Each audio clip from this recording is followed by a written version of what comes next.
Thank you very much, Madam President. My President, Mr. President, my esteemed colleagues, I rise on a matter of collective and personal privilege.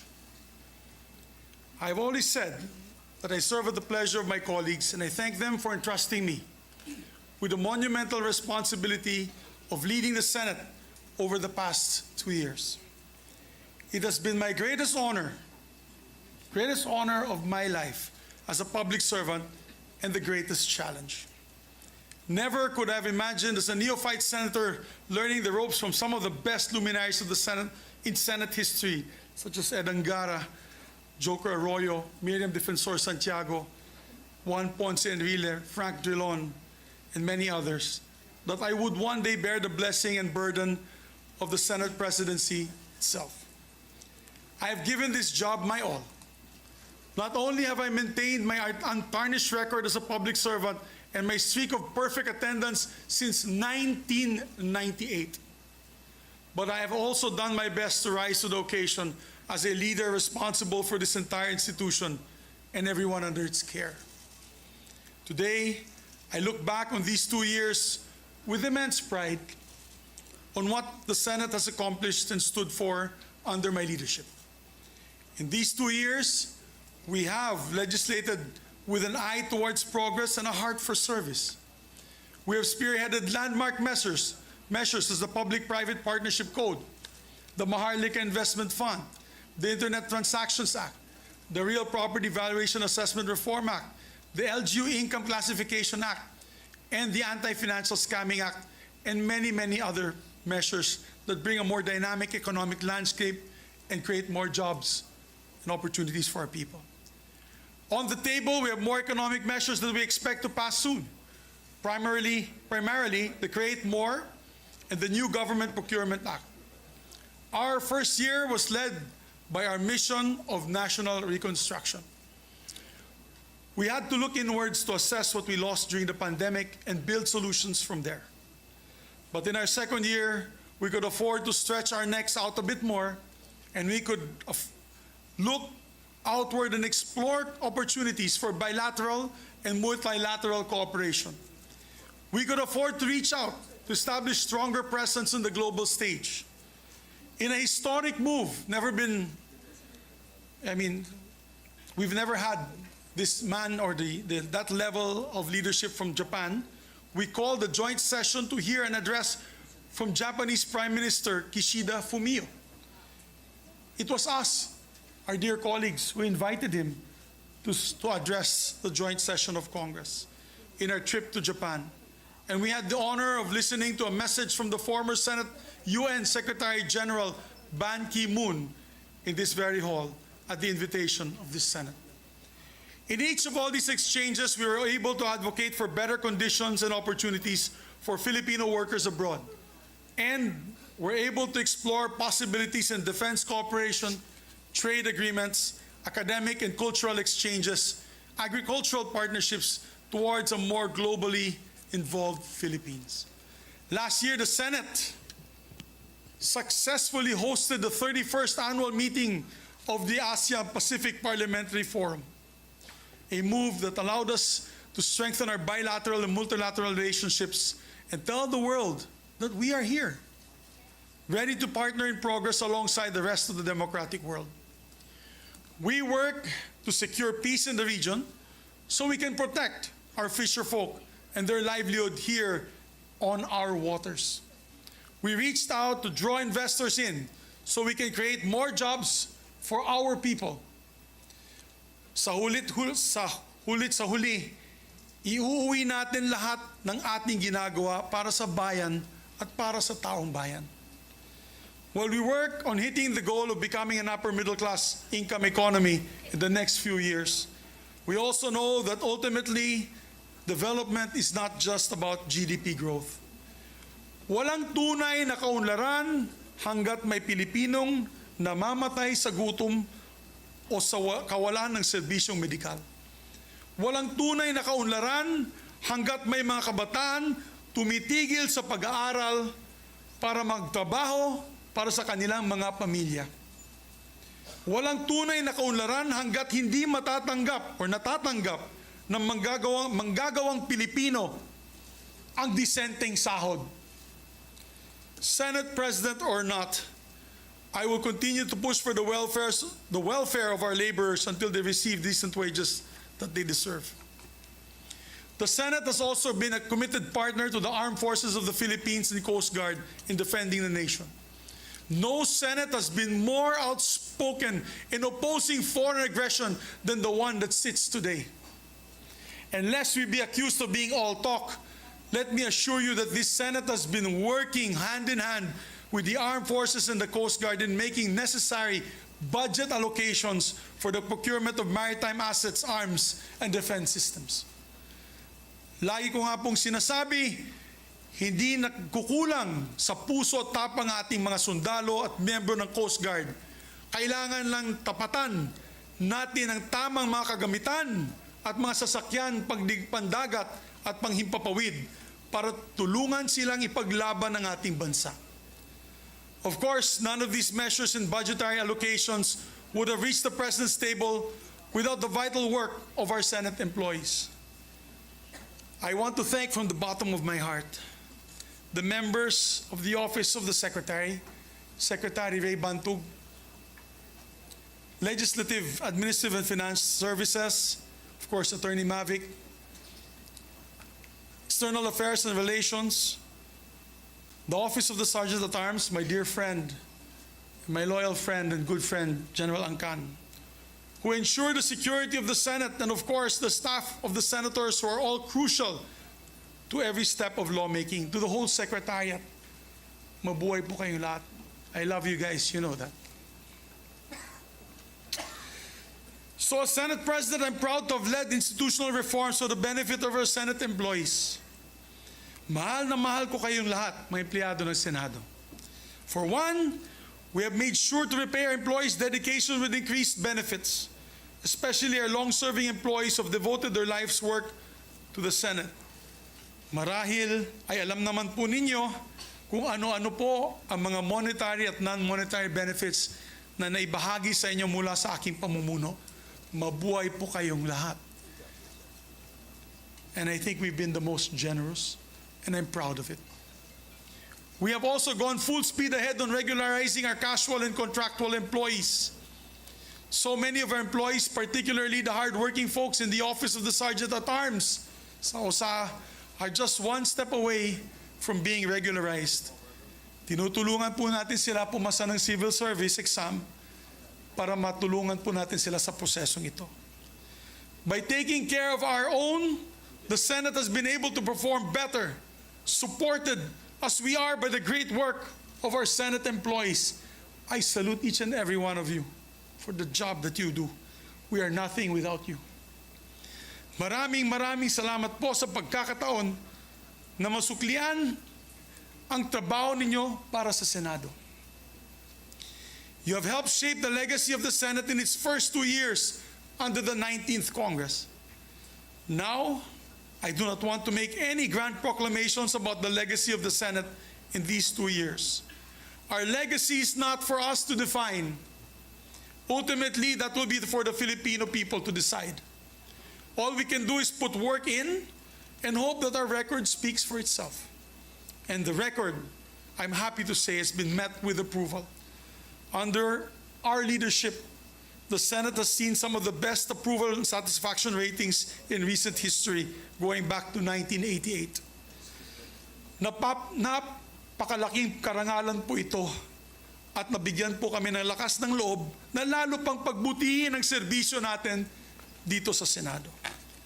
As Senate President, I look back on these 2 years with immense pride over what the Senate has accomplished and stood for under my leadership.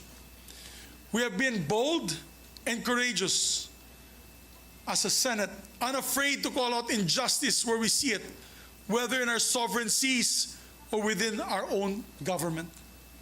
We have been fair-minded and truth-driven in the Senate, despite the political noise that often surrounds us. We have been a compassionate Senate, listening to and acting on our people's call for decent jobs, equitable wages, and accessible health care. And we have been a staunchly independent Senate, Let me say that again. We have been a staunchly independent Senate, holding strong against all threats against our institution and against very threats to the very foundation of the democracy in which our nation is built. Indeed, these 2 years, I have come to realize that being Senate President is not only about leading the troops, but also putting oneself on the line. If that's what it takes to protect our institution. And so I have put myself on the line to shield the Senate from all attacks, particularly from efforts to diminish the powers of this institution as the country's last bastion of democracy. In January, we fought against the dreaded People's Initiative, which would have destroyed this very institution I'm standing here right now. God knows what I had to do to defend the Senate. Throughout all this, I could count on each and every one of our colleagues, both from the majority and the minority, whose wisdom and cooperation helps shape the identity of the Senate for this post-pandemic age. But I want to thank my leadership team and those who stayed beside me till the very end. Ma'am Lauren, my Senate President Pro Tem, thank you very much for your loyalty and wisdom. I know many times temptations have been called to you, but you've been steadfast. Maraming salamat, ma'am. True test of character. Maraming salamat. To my dear majority floor leader, pare, thank you for your hard work and dedication. Isa ka sa pinakamasipag nating majority floor leader. Pare, thank you for your friendship till the very end. I love you. You know that. Mahal kita. I will always cherish your support. To Sunny, possibly the best finance chair this institution has ever had, I thank you, sir. I thank you. You know, your father was like a father to me. And I'm happy to call you my brother, sir. Senator JV, what can I say?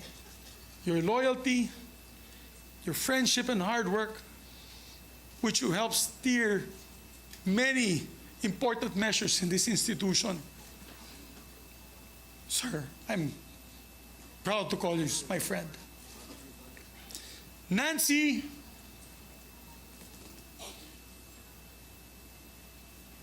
who's been loyal from day one as a friend, never waving. Thank you, my dear. I love you dearly and your family. Sherwin, my kumpadre. Pare, maraming salamat, pare. You are a good friend and kumpadre. I'm proud that you're the ninong of my son. To Bato de la Rosa, who stuck it out with me till the very end. Sir, I salute you, sir.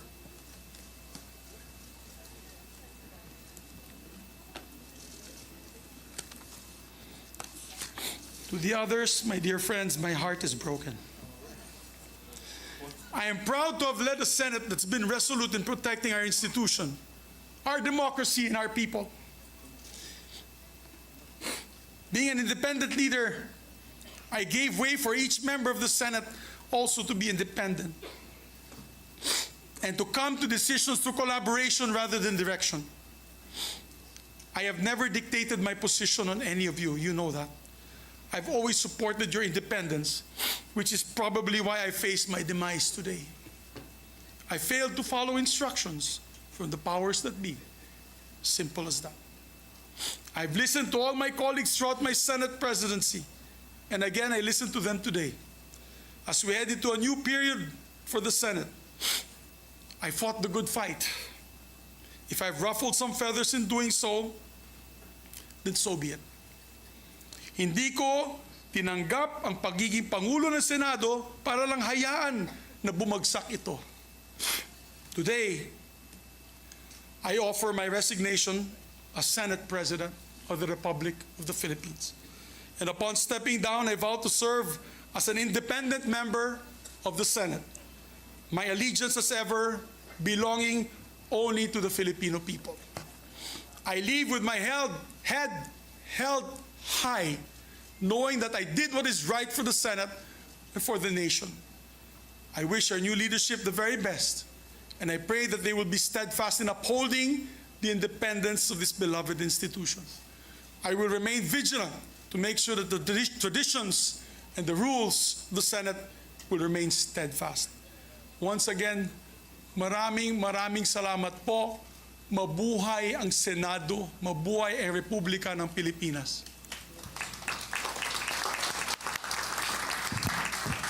Thank you very much, Senate President Juan Miguel Zubiri, for your heartfelt speech. We are grateful for your service to the institution. Thank you for your service to the nation. Thank you for a job well done, Senate President Juan Miguel Zubiri. Session is suspended.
Madam President, may I just be allowed to make a very short manifestation?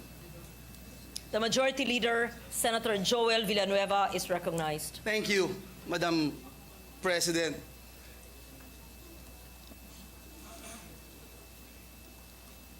Let me start by saying, Madam President, na kulang po ang salita upang ipaabot ang taus-puso nating pasasalamat sa ating inspirational leader, ating naging Senate President Migs Zubiri. Maraming salamat, SP Migs. Maraming salamat. Madam President, anuman po ang ating politikal na paniniwala, saan man po tayong grupo nakabilang o napapabilang, sa bandang huli, isa lang po ang ating pinipili, ang ating minamahal na Pilipinas. Being part of the leadership, Madam President, carries a cost, requiring leaders to be ready to consistently make sacrifices, prioritizing the interest of their organization, institution, or even their country above their own self-interest. And so today, Madam President, I tender my resignation because the greater cause outweighs my personal interest. Maraming salamat po, Madam President. Thank you very much, our Majority Leader, Senator Joel Villanueva. We thank you for your service to the institution and your service to the nation. Thank you. Madam President, thank you. Madam President, may I move that we recognize Senator Nancy Binay? Senator Nancy Binay is recognized. Thank you, Madam President. I would just like to manifest that I'm also resigning as chairperson of the Committee on Accounts and Tourism and Ethics. Thank you, Madam President. We take note of the manifestation of Senator Nancy Binay. Thank you. We thank you for your dedication to duty as well. Madam President, Senator Sani Angara is also seeking the floor. I move that he be recognized. We recognize Senator Sani Angara, Chairman of the Committee on Finance. Thank you to the beauteous presiding officer. Majority Leader, I'd like to pay tribute to our outgoing Senate President, our outgoing Majority Leader, our outgoing Senate President Pro Temp, and the leadership team, who was a very productive. I think there's no reason, of course, emotions may dictate that they bow their heads, but there's no reason to bow their heads. Talagang, I think, when all is said and done, when history is written, wala silang ikakahiya. They stood on the right side of history.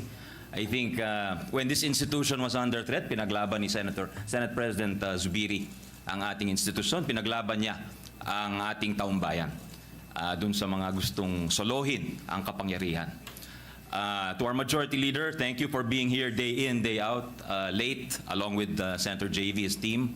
To you, it's a very productive team, so I just want to thank. But at the same time, I'd like to also tender my resignation as the chairperson of the Committee on Finance, the chairperson of the Committee on Youth, and the chairperson of the Subcommittee on Constitutional Amendments, in order to give the new leadership a free hand to choose who they wish to fill up these positions. And I thank our colleagues for the chance to serve them for the last 5 years as the chairperson of the Committee on Finance. I think we achieved real progress together. And I think if at all I was able to empower you to fulfill or to realize your advocacies, I think yun ang masasabi po natin. And I wish the incoming chairperson, Senator Grace Poe, is a great senator, very hardworking, the best on the job. She's definitely up to it. And of course, to the new leadership, Senate President Cheese Escudero, I wish you and your team the best, sir. Thank you, Madam President. Thank you po. We would like to thank Senator Sani Angara for his brilliance, his fairness, his dedication to duty as chairman of the Senate Committee on Finance, a post I held before him. Thank you so much, Senator Sani. We appreciate the work you've done. Madam President, Majority Senator Leader. JV Ejercito, our Deputy Majority Leader, is seeking the floor. I move that he be recognized, Madam President. Our Thank you. Deputy Majority Leader, Senator J.V. Ejercito, is recognized. Thank you, Madam President. First of all, I'd like to thank the Senate President Juan Miguel Zubiri for the trust and confidence, Majority Leader Joel Villanueva, of course, Madam President, the Senate leadership for entrusting me to become the Deputy Majority Leader for the past 2 years. And all I can say is that I'm very proud to be part of this team under the leadership of President Mig Zubiri. One thing is for sure, this team is principled, hardworking, and this team fought for the institution. And those countless nights, evenings, sessions during the budget hearings will always have a mark in my history. And again, I would like to resign, of course, to give the new leadership a free hand in reorganizing the Senate leadership. But again, I would like to say that I will always be proud to be part of this institution and proud to have been part of the leadership under Senate President Miggs, who really was a very productive team. And thank you very much also to the Senate staff for your cooperation in that at the times that we were on the floor. Again, to the new leadership of under Senator Cheese, good luck to their team, and you can always count on us to be there, no, as a senator of the Republic. Mabuhay po kayo lahat. Thank you very much to our hardworking Deputy Majority Leader. Thank you very Senator much, JV. Madam President. Madam President, at this juncture, may I move that we recognize the distinguished gentleman from City of Taguig and Pateros, no other than Senator Alan Peter Cayetano. Senator Alan Peter Cayetano is recognized. Thank you, Majority Leader. Thank you, Presiding Officer, our Senate President Pro Tem. For I know the plans I have for you, plans to prosper you and not to harm you, plans to give you hope and a future. Yan po ang nasa Jeremiah 29:11. At maging Kristiyano, Hudyo, Muslim, ay nirerespeto si Jeremiah bilang isang propeta. At kahit naman hindi naging isang prophetic word to, kung ang ina at ama ay mahal ang kanilang anak, ano pa kaya ang Diyos na naglikha sa atin? But if you look at the verse, I have plans for you. Plans are based on a vision, and plans become vision depending on the choices you make, and choices are defined by priorities. I am sure that all of us articulate it in a different way, but we try to honor God, build communities, and transform this nation. Sa diwang yan, as I stand to nominate a person that I believe should be our next Senate President, I would like to nominate him and give thanks to Senator Zubiri in my own personal way. In 1998, excited, konting kaba, o maraming kaba, with pride as the youngest member of the 11th Congress, I walked into the Batasang Pambansa at a historic moment where the first batch elected under the 1987 Constitution graduated, and the first batch with the most number of neophytes took office. That is where I met Miguel Zubiri and where I met Cheese Escudero. So first, I think the gratitude is shared not only by those who have supported the leadership and continue to want Senator Zubiri to be the Senate President. I think tayo naman po lahat ay nagpapasalamat. So in behalf of everyone, Senate President Zubiri, maraming salamat. We are all we all have gratitude in our heart for the service that you've given. Siguro we can give him a hand. I know it's against the rules, pero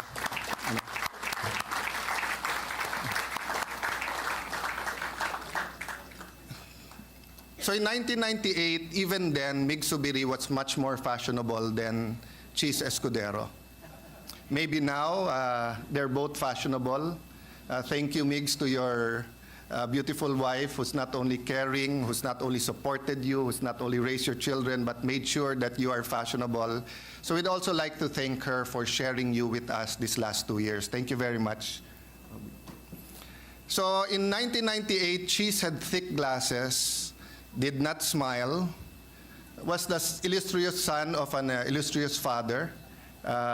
Everyone knew the Minister of Agriculture. He had more fashion than Cheese noon. Makikita mo lahat ng barong niya may red, blue, and white. And yung isang legacy nung tatay niya was Cheese wanted to enter politics earlier than 1998. Pero his father, very much like Senator Pia's father, believed in education. Yun ang nabasa ko sa dyaryo, but later on I found out yung nanay din pala. Yung nanay was also there telling then Congressman Escudero, when he was yet law student Escudero, when he was yet attorney Escudero, you cannot enter politics unless you prepare. So all of his previous attempts at different positions from the local government, hindi siya pinayagan until his parents believed na hinog na yung panahon. And in 1998, his career started.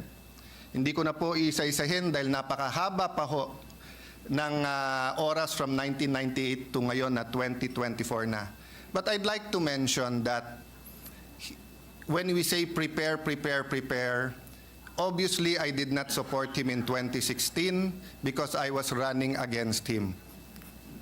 If you look at history, there were times that 101% ang suporta ko kay Senator Escudero, like when he was minority leader in the many battles, impeachments, fight against unjust taxes, etc. But if you look at history, marami din sa atin, and this is not only kay Senator Escudero, even with Senate President Zubiri, there were times na buong-buo yung suporta, there were times na hindi kami magkapanig, may time na nagdidebate, sometimes you even lose your cool, but the friendship and relationship remained. So what I am trying to say is that ang kulang na lang kay Cheese nun para sabihin nating handa siya sa third highest position sa ating bansa, na handa siya na i-lead ang 24 senador, is probably executive experience. Kasi from 3 terms sa Kongreso, pangatlong term na rin ito bilang senador, lahat na pinagdaanan niya, judicial, quasi-judicial, administrative, legislative, ang kulang lang talaga po niya, executive experience. But of course, as a lawyer, and in between his other jobs, he had a lot of leadership experience. But as governor of Sorsogon, and he reminds people it is not as rich as the top 5 richest cities or top 5 richest province in the country. But yet, if you take a look at a short 3 years, again, hindi ko papakabaan, pero napakarami pong accomplishments, napakarami pong ginawa. And the hope I have is that whatever hindered him in doing more in the province of Sorsogon, he will address that as Senate President. For example, the bureaucracy, lahat na lang kailangan mayor, governor, pirmahin. Parating pagka magdadagdag ng tax, national, yung local, gustong bawasan. So forth and so on. No? So I just ask people, if you're watching now, i-google nyo na lang si Cheese Escudero. Kung hindi kayo naniniwala sa akin, i-google nyo yung picture niya noong 1998 at i-google nyo. So we have a very passionate leader. We have a very fashionate leader. But we also have a very prepared leader kung magkakaisa tayo at sana po'y magkaisa tayo. So Madam Senate President, Madam Chair, may I, with all humility but with pride, nominate someone I respect, I admire, and look forward to. I look forward to him being our leader, and I look forward that I will be able to contribute and do my part. May I respectfully and humbly nominate Francis Cheese Escudero as Senate President this afternoon. Thank you very much, Madam Chair. Thank you very much, Senator Alan Peter Cayetano. We take note of your nomination of Senate President Francis Cheese Escudero. May I hear from the Deputy Majority Leader, Mark Villar? Yes, may I hear the motion of the Acting Majority Leader? I move to recognize Senator Jingo Estrada. Can you please speak louder? Sorry, I move to Yes. recognize Senator Jingo Estrada. Oh, is that another motion for nomination? I move that we close the period of nomination, Madam Yes. President. We take note of the nomination. Thank you. And the period of nomination for the Senate President is now closed. Hearing no objection, hearing none, the motion for nomination of the Senate President of the Philippine Senate is now closed. May we hear a motion from the Acting Majority Leader, Senator Mark Villar? With the permission of Senator Villar, since there are no objections and there's only one candidate, I move that we elect Senator Escudero by acclamation and that the chair bang the gavel, symboling that we elect Senator Escudero as our new Senate President. Thank you, Madam Chair. Any objections? Hearing none. The election of Senate President Francis Cheese Escudero is hereby recognized. Congratulations, Senator Francis Cheese Escudero.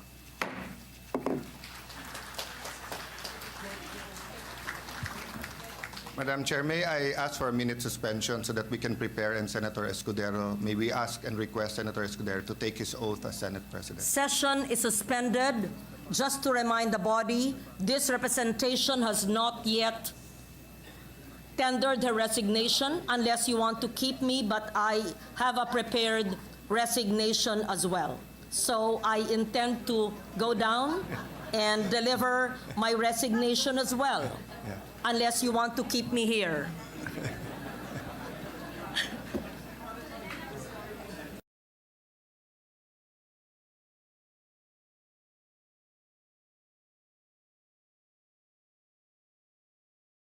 Senate President will preside. I appreciate his not President. wanting Thank to you. replace me, but I have a prepared resignation, and I appreciate your statement. Thank you. Session is suspended.